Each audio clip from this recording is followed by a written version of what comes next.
Bismillahirrahmanirrahim. Assalamualaikum warahmatullahi wabarakatuh. Perkenalkan, nama saya Erna Datul Fajaria dari program studi pendidikan bahasa Arab kelas 6B dengan NIM 1262022002037. Di sini saya akan sedikit menjelaskan materi tentang makiyah dan madaniyah. Untuk pembahasan yang pertama yaitu tentang pengertian ayat makiyah dan ayat madaniyah. Untuk pengertiannya sendiri dibagi menjadi 3. Yang pertama, berdasarkan tempat turunnya suatu ayat. Kemudian yang kedua, berdasarkan khotib atau seruan dari ayat tersebut. Dan yang ketiga, berdasarkan waktu turunnya. Untuk yang berdasarkan tempat turunnya suatu ayat. Ayat makiyah merupakan ayat-ayat Al-Quran yang turun di kota Mekah dan sekitarnya. Sedangkan ayat madaniyah merupakan ayat-ayat Al-Quran yang turun di kota Madinah dan sekitarnya. Selanjutnya, berdasarkan khotib atau seruan dari ayat tersebut. Untuk ayat makiyah berisi tentang seruan terhadap penduduk Makkah, dan biasanya ayat makiyah ini didahului dengan ya ayuhan nasu. Kemudian ayat madaniyah berisi tentang seruan terhadap penduduk kota Madinah. Biasanya ayat madaniyah ini didahului dengan ya ayyuhalladzina amanu. Kan tetapi tidak semua ayat yang ada di Al-Quran yang tergolong makiyah itu didahului dengan ya ayuhan nasu. Begitupun sebaliknya, tidak semua ayat-ayat madaniyah yang ada di dalam Al-Quran didahului dengan kalimat ya ayyuhalladzina amanu. Contohnya di dalam surah Al-Baqarah yang termasuk surah madaniyah itu didahului dengan ya ayuhan nasu.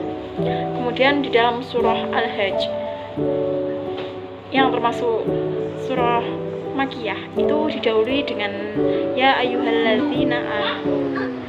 Selanjutnya yaitu berdasarkan waktu turunnya. Ayat makiyah diturunkan sebelum hijrahnya Nabi Muhammad SAW ke Madinah, sekalipun ayat tersebut turun di luar kota Makkah. Sedangkan ayat madaniyah diturunkan setelah hijrahnya Nabi Muhammad SAW ke kota Madinah, sekalipun ayat tersebut turun di luar kota Madinah. Selanjutnya, karakteristik ayat makiyah. Ayat makiyah diturunkan dalam kurun waktu 12 tahun, 5 bulan, 13 hari. Di dalam karakteristik ayat makiyah terdapat ciri-ciri dan keistimewaan. Di antara ciri-ciri ayat makiyah, yang pertama, setiap surat yang di dalamnya mengandung sajidah. Kemudian yang kedua, setiap surat yang di dalamnya mengandung lafal kalla. Kemudian yang ketiga, setiap surat yang di dalamnya mengandung seruan ya ayuhan nasu, kecuali dalam surah Al-Hajj ayat 77. Kemudian setiap surat yang mengandung kisah para nabi dan rasul berdahulu, kecuali di dalam surah Al-Baqarah. Lalu ada beberapa keistimewaan ayat-ayat makiyah. Yang pertama, ajakan tauhid hanya kepada Allah Subhanahu wa taala. Yang kedua, suku katanya pendek dan mengesankan. Dan yang ketiga, penetapan dasar-dasar ibadah, muamalah, etika, dan keutamaan umum. Lalu karakteristik ayat-ayat madaniyah. Ada ciri-ciri dan juga keistimewaan.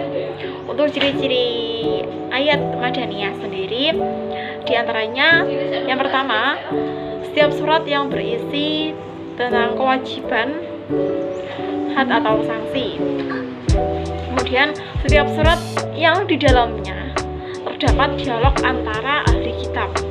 Kemudian yang ketiga, setiap surat yang di dalamnya disebutkan tentang orang-orang munafik, kecuali surah Al-Ankabut yang diturunkan di Mekah dan merupakan surat Makkiyah. Untuk keistimewaan ayat Madaniyah sendiri, diantaranya yang pertama, Al-Quran berbicara kepada masyarakat Islam Madinah. Yang kedua, seruan terhadap ahli kitab dari kalangan Yahudi dan Nasrani. Yang ketiga, pada umumnya ayat-ayat Madaniyah dan surat-suratnya panjang. Adapun manfaat dari mempelajari ayat-ayat Makkiyah dan Madaniyah sendiri, diantaranya mengetahui sastra Al-Quran, puncak keindahan sastra. Yang kedua, untuk alat bantu dalam menafsirkan Al-Quran. Dan yang ketiga, mengetahui sejarah hidup Nabi melalui ayat-ayat Al-Quran.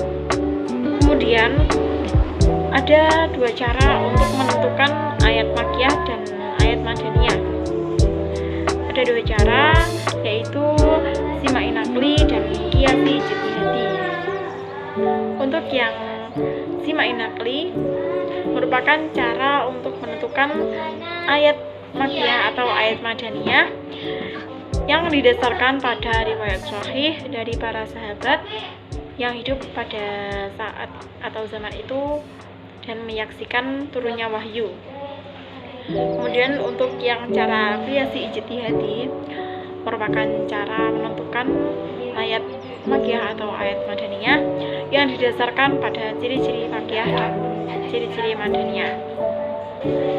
Selanjutnya yakni pembagian surah ke dalam Makkiyah atau Madaniyah berdasarkan urutan turunnya.